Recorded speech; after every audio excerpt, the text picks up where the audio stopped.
We start our team coverage with 12 News' Kate Cornell. Out in Carthage, you can see behind me a mobile home that was tossed around quite a bit last night by the storms and eventually demolished. I spoke with one of the homeowners. Her name is Allison Ellis, and I'm going to step out of the frame so that you can get a better idea of how hard they were hit. Ellis told me that her 2 dogs were in the home when it flipped over. However, they both came out without a scratch, and fortunately, no people were hurt either. The Ellises will have to replace pretty much everything that was in the mobile home.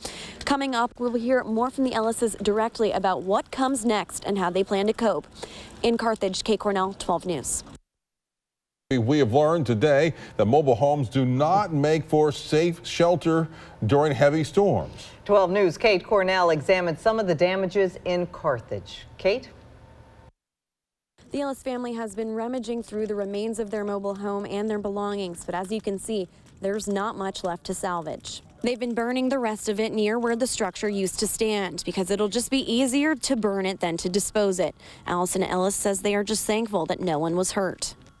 We're just blessed to be here. I mean, really, because we can replace all this stuff. We can't replace ourselves. Coming up on 12 News, I'll have more about what the Ellises plan to do next. In Carthage, Kate Cornell, 12 News. We are still waiting on confirmation about whether the storms in Leake County last night were in fact tornadoes. We can confirm, however, that they were vicious.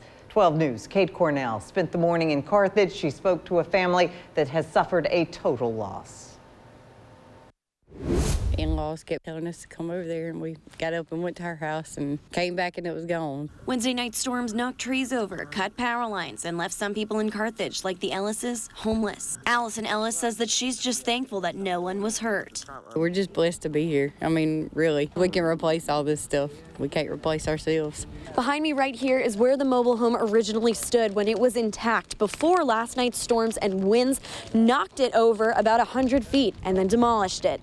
The Ellises have been burning the rest of their remains because it'll be easier to burn them than to dispose of them. James Wayman Ellis, Allison's father-in-law, says that they made it to their house in the nick of time. They made it to the house about 10 minutes before that thing hit. Allison says that in the short run, they'll be staying with her in-laws. But in the long run, Not sure.